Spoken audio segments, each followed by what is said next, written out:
जय हिंद।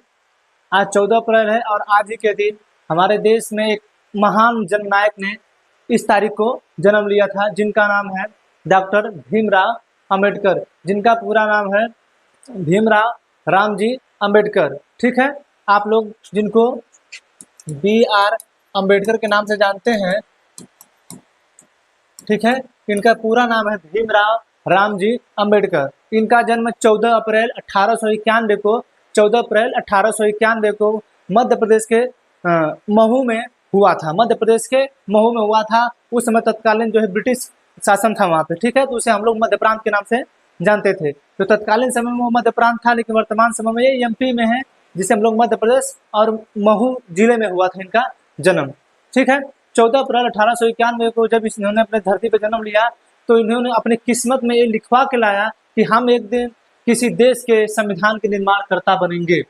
ठीक है, और जो है उन्होंने हमारे देश के लिए एक ऐसा संविधान बनाया, एक ऐसा नियम बनाया, एक ऐसा कानून बनाया जो हमारे पूरे देश पे लागू होता है और पूरे देश के लोग उसे अपने मन से, पूरे तन से, धन से, पूरी लगन से उसको मानते हैं लोग। ठीक है, जानते हैं ये जो आपको व्यक्ति दिख रहे हैं भीमराव अम्बेडकर जी, इन्हें ये जब पैदा हुए तो महार जाति में आते थे लोग। जिस जाति में पैदा हुए थे ये महार जाति थी। उस समय ये अछूतों में आती थी। उस समय क्या हुआ, ये अछूतों में आती थी। होता क्या था, ये जो दिख रहे हैं, ये जब स्कूलों में पढ़ने जाते थे, इनके जो माता पिता थे, इनके पिता का नाम है रामजी सकपाल, ठीक है, और माता का नाम है भीमाबाई सकपाल। ठीक है, माता का नाम है भीमाबाई सकपाल, पिता का नाम है रामजी सकपाल। इनके जो पिता थे वो भी ब्रिटिश के सेना में काम करते थे। ब्रिटिश के सेना में जो है रामजी सकपाल जी काम करते थे। तो अब जो ब्रिटिश वाले थे वो कभी जातिवाद का टाइप का व्यवस्था उन सबों के अंदर नहीं था। वो जातिवाद नहीं करते थे। वो तो बाद में सब जाने कि हाँ यहाँ धर्म का विवाद चल सकता है, तब जाके वो सब गेम खेलने लगे। ठीक है, तो उन सबों में जातिवाद नहीं था, तो वो सब किसी को भी अपने सेना में शामिल कर लेते थे। तो सेना में शामिल होने की वजह से ये जिस जाति से आते थे, अछूत जाति से, उनको थोड़ा पैसा मिलता था। तो पैसा मिलता था तो ये भीमराव अम्बेडकर जी थोड़ा सा पढ़ाई करते थे। ठीक है, पढ़ने में इतने अच्छे, लेकिन जब ये कॉलेजों में जाते थे तो उनको यहाँ पे जो कॉलेजों में जाते थे तो इनको कॉलेज से बाहर बैठाया जाता था, खिड़की पे बैठाया जाता था। आप सोचिए कि जिस व्यक्ति को पानी पीने के लिए एक जो वहाँ पे चपरासी रहता है वो इनको पानी पिलाता था। ये खुद से जो कलछुल होता है ना जिससे पानी निकाला जाता है या ग्लास से, ये उसको टच भी नहीं कर सकते थे। उस समय की ये व्यवस्था थी। ठीक है, उन सभी व्यवस्थाओं को, उन सभी परेशानियों को देखते हुए हमारे देश में इस व्यक्ति ने एक महान संविधान का निर्माण किया जो हमारे पूरे देश पे रेगुलेट कर रहा है।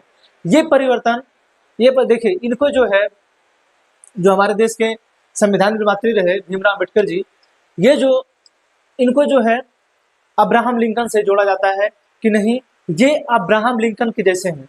जानते हैं क्यों? अब्राहम लिंकन जो है, जो यूएसए है, यूएसए तो आज़ाद हो गया लगभग 1776 में आज़ाद हो गया, लेकिन उसे पूर्ण स्वतंत्रता जो मिली वो 1785-86 के समय मिली थी। ठीक है, 85-86 का लगभग 90 ही हो गया था, उस समय उसको पूरी स्वतंत्रता मिली थी।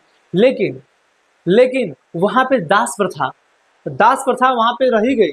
यानी लोग दास बनाते थे, लोग काम कराते थे। अब्राहम लिंकन उसी परिस्थिति से गुजरे थे। उनको दास बनाया गया था, अपने घर काम कराया जाता था और उसके बदले में उसके एवज में उनको पैसा भी नहीं दिया जाता था। वही स्थिति इन लोगों की भी थी। ये लोग जब कहीं पढ़ने जाते थे तो लोगों को पढ़ने नहीं दिया जाता था, कॉलेज से बाहर बैठाया जाता था, खिड़की से देखा जाता था, पानी तक नहीं पीने दिया जाता था। ऐसी परिस्थिति थी। भीमराव अम्बेडकर जी को जब इतना बुरा लगा, उन्होंने एक अच्छी पढ़ाई की।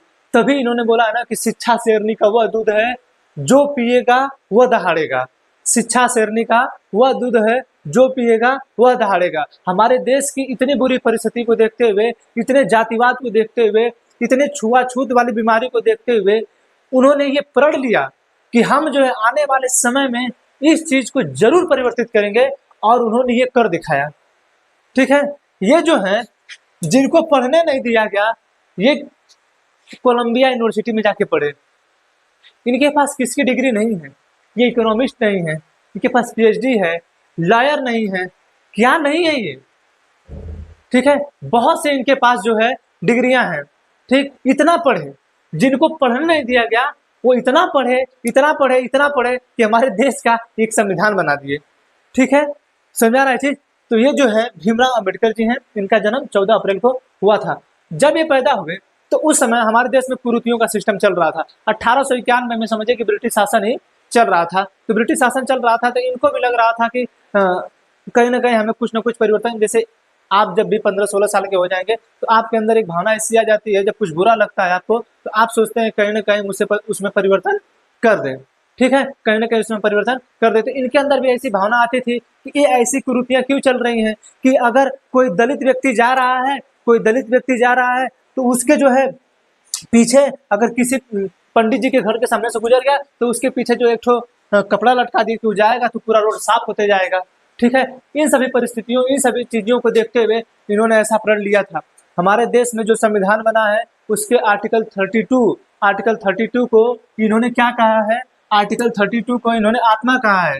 ठीक है, आर्टिकल 32 को इन्होंने आत्मा कहा है। ठीक है, संविधान की आत्मा कहा है। आपसे कभी पूछे कि हमारे संविधान में ऐसा कौन सा अनुच्छेद है जिसे हमारे देश के संविधान निर्माता डॉक्टर भीमराव अम्बेडकर ने आत्मा कहा है, तो आर्टिकल 32। ठीक है, समझ रहा है, आर्टिकल 32 को इन्होंने आत्मा कहा है।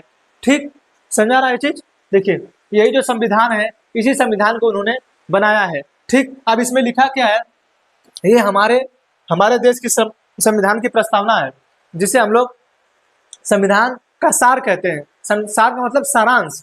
ठीक है, ये भारत का जो संविधान ये कहता है कि हम भारत के लोग, हम और सभी भारत के लोग भारत को एक संपूर्ण प्रभुत्व संपन्न समाजवादी पंथ निरपेक्ष लोकतांत्रिक गणराज्य बनाने के लिए तथा उसके समस्त नागरिकों को सामाजिक आर्थिक राजनैतिक न्याय, यानी जो चीज भीमराव अम्बेडकर को समाज में नहीं मिलता था, जो चीजें भीमराव अम्बेडकर को समाज से बहिष्कृत किया जाता था, ये चीजें उन्होंने इसमें संविधान में लिखा कि आपको जो है सामाजिक जो भेदभाव आपके साथ नहीं होगा, कोई भेदभाव आपके पास नहीं होगा। आर्थिक, उस समय देखा गया कि अगर हमारे देश में किसी के पास पैसे नहीं तो उसको पढ़ने नहीं दिया जा रहा है। ठीक है, तो पैसे से संबंधित कोई भी दिक्कत आपको होगी तो आपको फ्री में एजुकेशन दिया जाएगा। राजनैतिक, अगर आप चाहते हैं, जैसे हमारे यहाँ तो कई प्रकार की जातियां थी, बड़े लोग थे, छोटे लोग थे, तो सबको तो चुनाव लड़ना था। अगर ये चीजें नहीं रहती, अगर राजनीतिक विचार जो है, राजनीतिक न्याय की बात नहीं की जाती, तो आपको लगता है कि जिस दलित व्यक्ति पे पेशाब कर दिया गया था उस दलित व्यक्ति से फिर दोबारा माफी मांगा जाता? एमपी में जिस दलित व्यक्ति पे पेशाब किया गया था, आपको लगता है कि उस दलित व्यक्ति से दोबारा माफी मांगा जाता? नहीं मांगा जाता, नहीं मांगा जाता। अगर इस चीज की चर्चा नहीं होती, इस चीज को हमारे देश के महान व्यक्ति डॉक्टर भीमराव अम्बेडकर ने लिखा। ये जानते थे कि अगर ये कुरीति आज है तो आने वाले समय में ये कुरीति और बढ़ेगी। ऐसा नहीं है कि जब उस समय कुरीति जो थी तो वो खत्म हो गई, वो खत्म ही नहीं हुई। आज हमारा संविधान बनने के बावजूद की स्थिति ये है कि लोग दलितों को पेशाब कर देते हैं। आज भी हमारे देश में जातिवाद की भावना चल रही है, आज भी हमारे देश में धर्मवाद की भावना चल रही है, इन सबों के करने के बाद भी।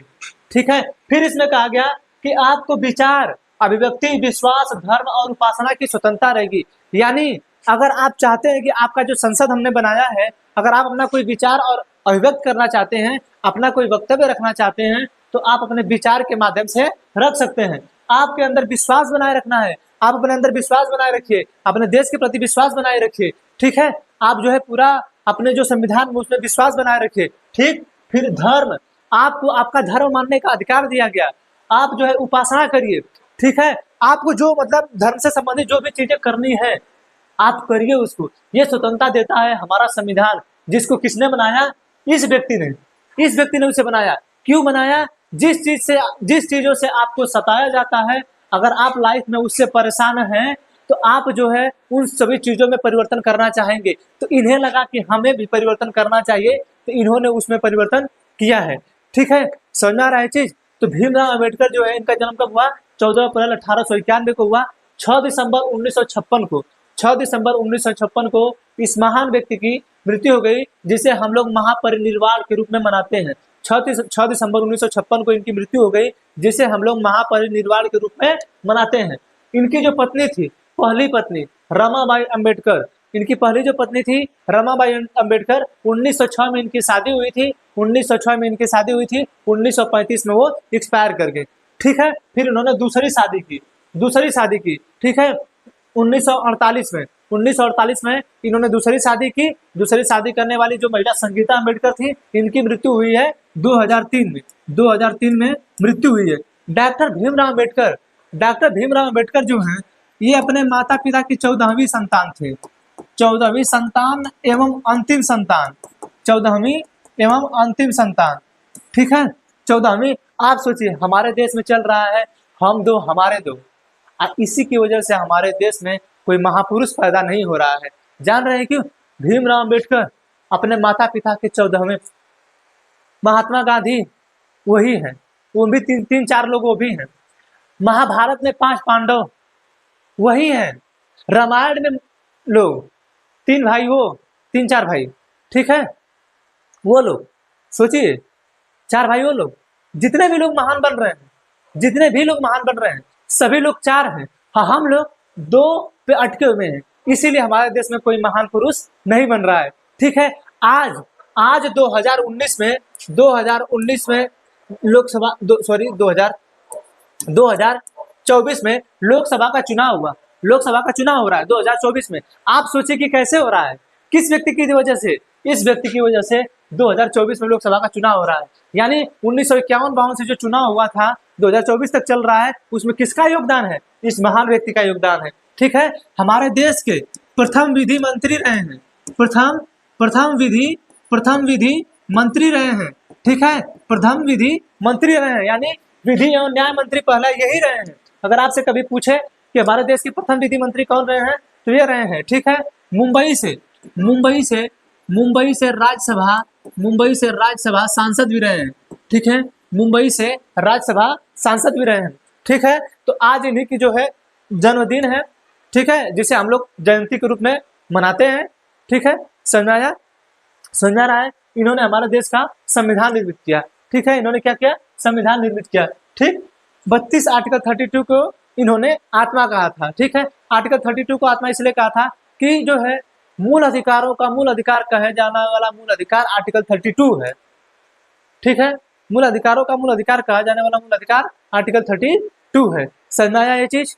समझ में आया? तो हम जो है यही थोड़ा सा बताना था कि आज इनका जन्मदिन है, तो हम आप लोगों को थोड़ा सा इन्फॉर्म कर दें। बाकी इनके बारे में हम क्या लिखे, जो हम लोगों के पूरे जीवन की कहानी लिख रहा है, जो संविधान लिख रहा है, हम उसके बारे में क्या ही बोल सकते हैं। लेकिन जो है कि देखिए, जो एक महान नेता हमारे देश के, एक आर्थिक, एक राजनीतिक, एक समाज सेवी के रूप में इन्होंने अपना योगदान हमारे देश में बहुत अच्छी तरीके से दिया, और ऐसा योगदान दिया कि हमारे देश में, हमारा देश जब तक चलेगा, हमारा देश जब तक लोकतंत्र रहेगा, तब तक जो है हमारे देश में इनका नाम गूंजता रहेगा, ठीक है। अपने जो है अंतिम समय में 1956 में हिंदू धर्म की कुरीतियों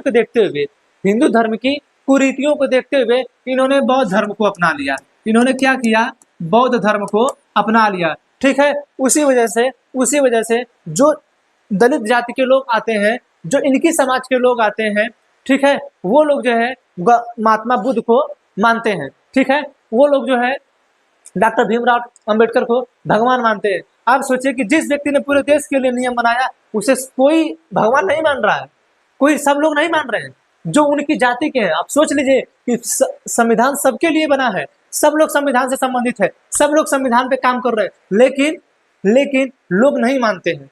जो उनके कास्ट के हैं, जो उनके जाति के हैं, वही लोग मानते हैं।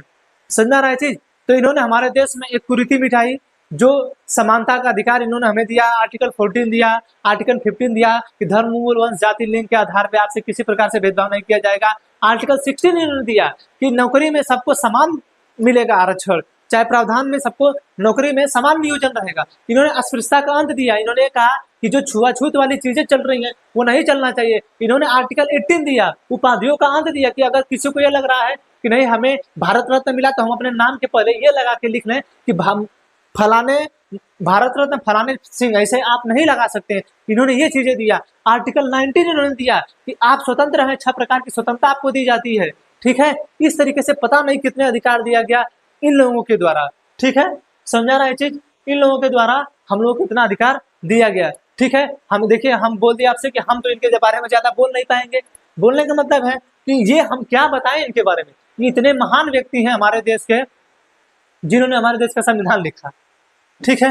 नहीं कहता है कोई कि कभी मैं पता नहीं, कहानी एक शायरी टाइप बोला जाता है कि मुझे कभी फुर्सत में पढ़ना, मैं भारत का संविधान हूँ, मैं मुकम्मल हर एक जवाब का, हर एक सवाल का मैं मुकम्मल जवाब हूँ। कभी मुझे फुर्सत में पढ़ना, मैं जो है भारत का संविधान हूँ। ठीक है, समझ आ रहा है क्या बोल रहे थे हम? मैं हर एक आपके सवाल का जवाब हूँ, कभी फुर्सत में हमें पढ़िए, हमें कभी फुर्सत में पढ़िए। ठीक है, मैं भारत का संविधान हूँ। ठीक, हमें आशा है कि आपको समझ में आया होगा। ठीक, मिलेंगे अगले टॉपिक के साथ, तब तक के लिए जय हिंद। तब तक के लिए जय हिंद।